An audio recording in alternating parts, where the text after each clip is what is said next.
The glamping and unique holiday rental industry is all about doing things differently. It's not about following what everyone else is doing. And that's why I'm so super excited to introduce to you today Max McMurdo, who I met at the Glamping Show. Now, Max is also known as Mad Max, the upcycling design expert, and he does not disappoint in this interview, where we talk about Land Rover hot tubs to make your site unique. We also talk about helping street kids in Kenya and cleaning up plastic from our seas. Welcome to episode 19. Glamping and unique holiday rentals are surging in popularity with the growing desire of customers to book holidays that deliver an experience.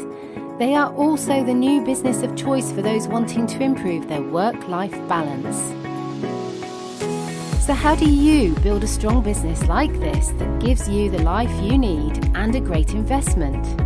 I'm Sarah Riley, and I want to share what I've discovered after being immersed in this industry for over 20 years to inspire you to find out more about what's going on.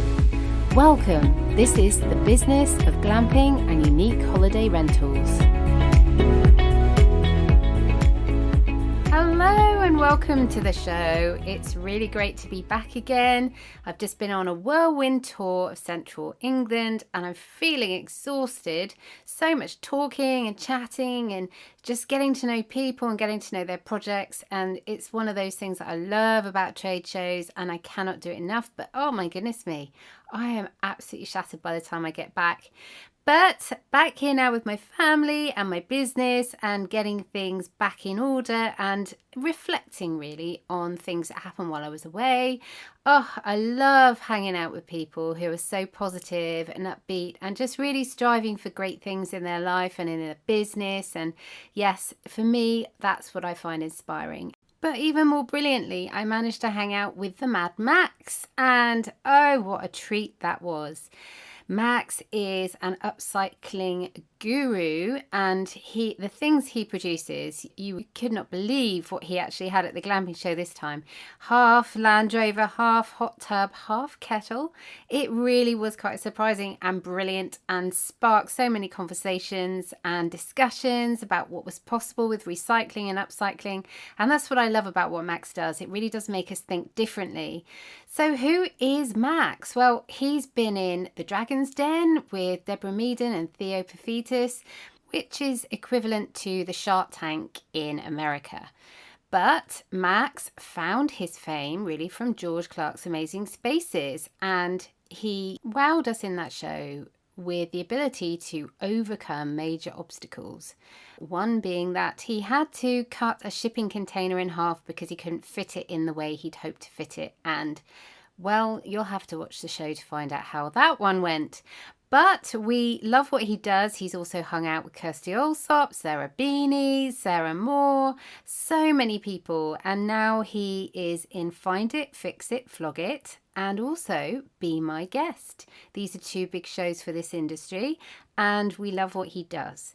Now he's talking about his project, which is the bottle blocks. It's his concept in recycling, which is also helping to clean the oceans and helping with construction in developing countries. Now, this is all stuff I absolutely support. I was interviewing him outside at the Glamping Show, which meant there were a few challenges with weather and with sound, so do please excuse the background noise. But I will leave you to spot the moment when the wind whipped up my dress and pretty much gave Max a bit more than he was expecting while he was being interviewed. But I decided not to edit it out because, hey, you know, nobody's perfect and it's a bit of a laugh. So without further delays, here's the lovely Max. So Max, it's so amazing for you to be here and you always seem to support the Glamping Show. Why are you so supportive? Why do you love this so much? Well, this is the 5th year, isn't it? You've been here every year too, right? Yes, yeah. So 5 years. Who'd have thought that the Glamping Show, which when I first found out about it the very first year, I remember thinking that's quite niche. Is there really a big exhibition show in glamping sector? It turns out, yes, there is, and every year it's kind of doubled in size. So the first year, it was really out of intrigue. I was a judge on Shed of the Year. It kind of made sense, because I'm not an architect, I'm just a small space designer, I guess, from my love of upcycling. It's kind of developed. But now I've got increasingly into small spaces, and that appears to be my new career. So the Glamping Show fits perfectly. I love the outdoors. I like the fact also that we're all more aware of mental health and relaxing and people's well-being. So this is the ultimate in terms of all of those things. Absolutely, I love that, because so many people are suffering from overdosing on the internet and Wi-Fi and information overload, and we do need to unplug and get into nature. Yeah. And you used to live in a shipping container? I still do. Do you? I was in my shipping container this morning before I came here. Oh wow. So, and this is on a boat, is that right? Yeah, it was a bet that George Clark and I had from Amazing Spaces, that we were working together, and I told him that all architects were rubbish because they still use bricks, and the front door on my house wasn't as advanced as the front door on a car. You can buy a car for £7,000 that's got automatic central locking, it's got a CD player, it's got air conditioning, electric windows, and yet I buy a house for £170,000 and it's got none of those things. So he said, all right then, you do better, because I'm not an architect. I went, I will, I'm a product designer, we're better than architects. Turns out it wasn't quite as easy as I thought, but I basically bought a 40-foot shipping container, floated it on a pontoon system, and just designed it around how a human interacts with their home. So really stripped it back to when I get to the front door with bags of shopping, reusable bags, it must be added. What do I want? I don't want to be juggling my keys. I don't want to be taking off my shoes with nowhere to put them. How often do I use a dining table? So, for example, you walk in the front door, there's a little step to your right. You kick it with your outdoor shoes, it slides out, and your nice warm slippers are in there. So you step into the little drawer, you take off your outdoor shoes, you get into your warm slippers, and you've not had to bend down, you've still got your shopping bags in your hand. It's just little thoughtful ideas like that make my home a lot more homely. Yeah, and multi-purposing things, I suppose. Everything has two purposes or more, hopefully. Yes, it does, and there's a danger with that though. Quite often it's really usable and helps with your life, and then other times I get carried away. I'm like a child, as you may have noticed already, and I do things kind of for the sake of it. So, for example, in my house, in the lounge, the floor, you press a button and the floorboards come up and create a dining table. That I use maybe once a month. It wasn't really essential, but it makes me smile. It's like a James Bond villain's lair, and that brings out the child in me. Is that kind of part of your inner child? Is that part of the reason why you do what you do? Completely. And I'm unemployable now. I've been doing what I do for so long. I'm now 41. I don't own a suit, which is awkward for weddings and funerals, but I get away with it. We won't explain to people listening what just happened, but it involved a gust of wind in your dress.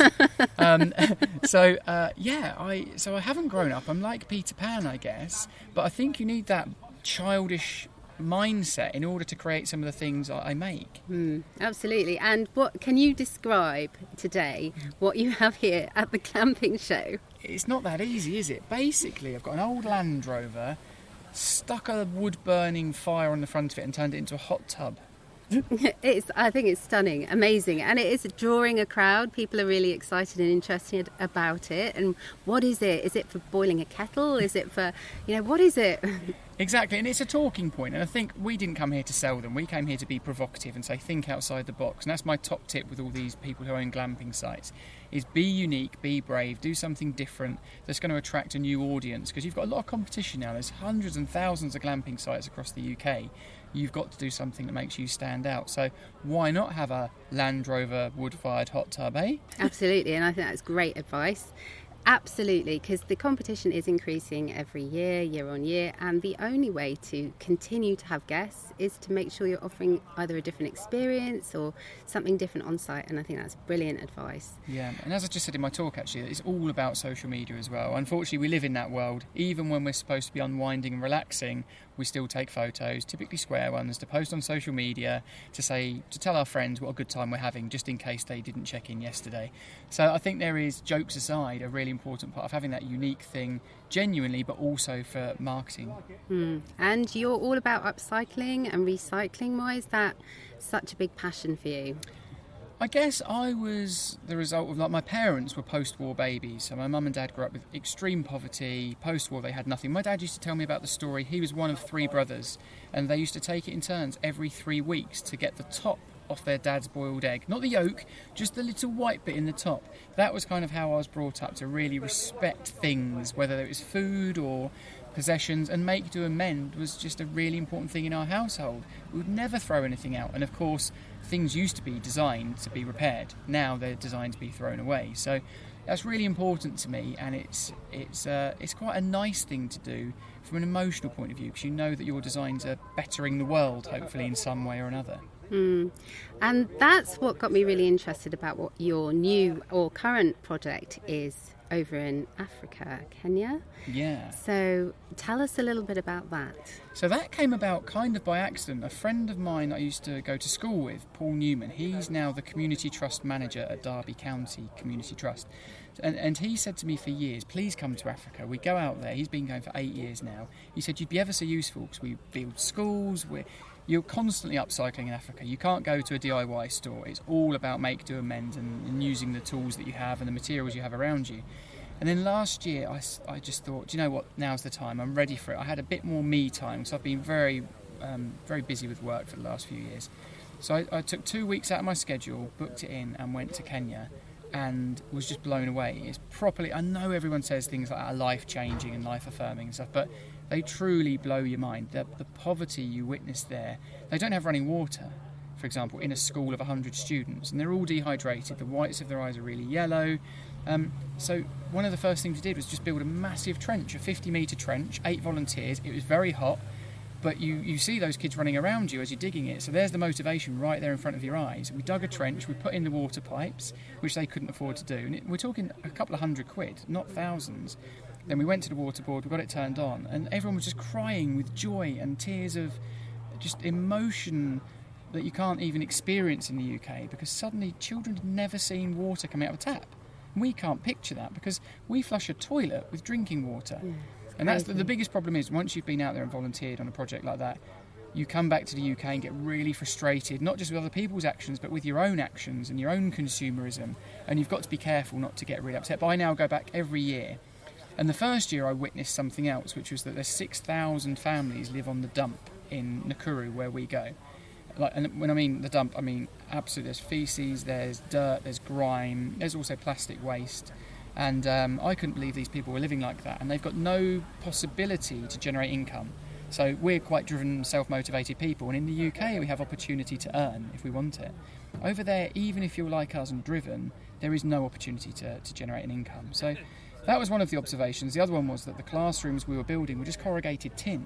Now we're leaning against, this is a shepherd's hut we're leaning against now, and that's probably got lovely natural timber on the outside, a wall of insulation, a vapour barrier, probably more insulation, an internal lining, and it's still quite warm in there. But in Africa, where the heat is far exceeding this, they've got one sheet of corrugated tin, and these students are already dehydrated with no water. So it's not a healthy learning environment, and we need to educate them, because that education is the key to them developing. So I thought, on one hand we've got the plastic bottles, and they're a waste problem going into the ocean and killing animals. On the other hand, we need insulation. We must be able to utilise the plastic bottles for insulation. So long story short, I invented a box, a cardboard box, which sounds a bit lame now after that big build-up. Yeah. But it was designed just to hold 8 plastic bottles. It had a little handle mechanism that locks together. So it's like giant Lego, I guess. And I didn't know if it was going to work. It worked in my workshop. I got 10 prototypes made and made a little wall in my workshop and thought, oh, this could just work. But there was no way of really finding out apart from taking it to Africa. So I paid £1,000 extra hand luggage and bought those old, you know, the really horrible laundry bags, the tartan plastic laundry bags. Yes. And I got 500, I got 50 in each bag, took 10 extra bags, and got 500 of these boxes. Imagine them at customs. Like, what are you doing, sir? I said, I'm just sort of exporting boxes. They're just cardboard boxes, honestly, bear with me. So I got them into the country, and that was half the battle. And then we took them to the school, and we explained the concept, which they didn't fully understand, I don't think, because then recycling isn't a phrase. Upcycling certainly doesn't knowingly exist as a phrase. They do it, but they don't realise in the UK we're slightly guilty of it being a fashionable thing, I think. So they allowed me to build a classroom. So we knocked out the timber frame, a lot thicker than they currently do. We put the corrugated tin on the outside, then we lined it with bottle blocks. So we filled all the boxes with the bottles, and each bottle we shoved in the soft plastic. Oh, brilliant. Lined it on the inside, and the difference was incredible. Not just for the thermal qualities, it was a lot cooler, but also the audio. The sound didn't travel. So previously between classrooms with a sheet of tin, you were interrupting each other's classes, and they were singing in one, you couldn't learn in the other. But now with this proper cavity wall insulation, it improved immensely. And it was a proper moment of I was just in floods of tears thinking, wow, design is the best thing in the world. I'm so lucky. I do something I love. I never go to work because I'm always working, but I love it so much it doesn't feel like work. And it's also life-changing. And 100 students over there, their life did improve because of an idea that was once in my head. And a piece of cardboard. Isn't that amazing? That simple. It's the most boring-looking, the worst-looking thing I've ever designed. Like, to photograph it as my favourite design I've ever created looks really rubbish, but actually it's the most life-changing. Okay, like the hot tub we see here today is fun, and somebody who owns a glamping site will buy it, hopefully, and they'll enable other people to enjoy their downtime. That's nice, and that's beneficial to the planet. We're not throwing things out, because that's made out of an old hot water cylinder, an old Land Rover, some old scaffolding, and a bit of old scaffold board. But the bottle blocks is taking a real big problem in society. Thousands of plastic bottles, because the joy of that was we were then able to go to the dump and say, we'll give you a penny per bottle.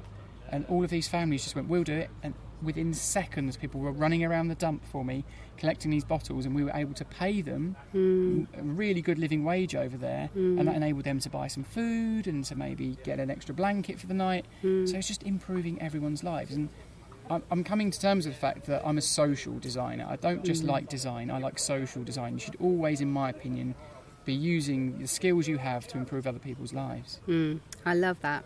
And living on the beach, as I do, we are constantly finding plastic on the beach, and it's soul destroying. We often are doing beach cleans and everything else in our community, and we get the things we find is crazy. But this is us sending our rubbish, our recycling, to other countries so that they deal with it. Yeah.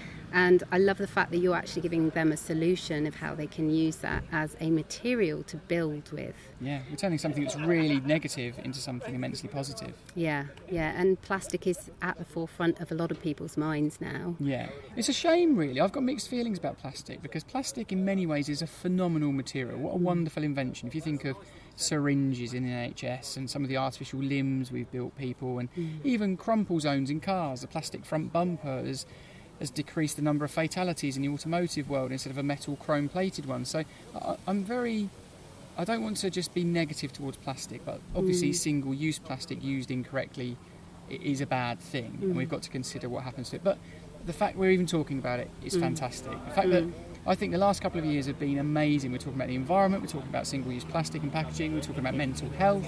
We're really, I know everyone's quite negative and depressed at the moment about society, and there's a lot of other issues going on, but we're in the right directions. I think the next generation are going to get it a lot more right than we did. I do hope so. So, ending on a really positive note, as if that wasn't positive enough, but what have you noticed about the glamping kind of environment and the glamping community that you haven't noticed before? What have you noticed this year? Has there been anything that has stood out to you?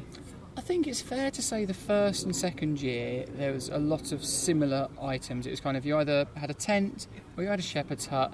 There was one toilet available and maybe a solar panel. And it's just evolved into something phenomenal where people are turning up with all sorts of items you wouldn't imagine even belong in the glamping sector, let alone that are produced in the UK. There's a lot of British companies here. And I think that's fantastic. So you've got from solid fuel stoves to pizza ovens to toilets to hot tubs. There's everything here. That a lot of this stuff I'd want in my own home, let alone a glamping site. And it's lovely to see lots of like-minded people coming together.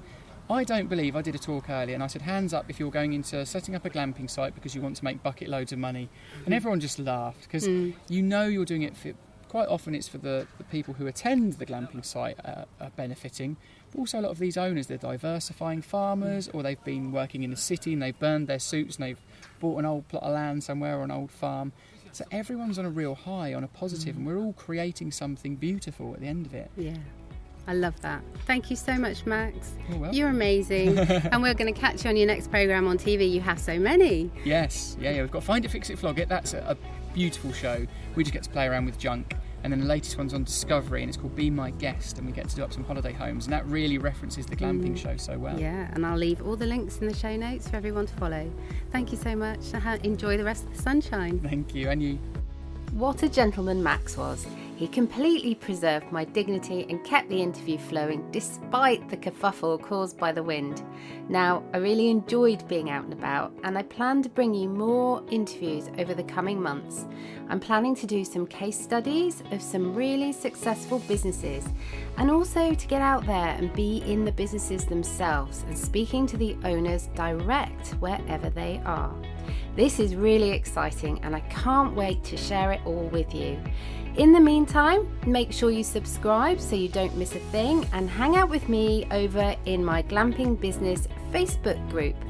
All the links are in the show notes, www.inspiredcamping.com/019.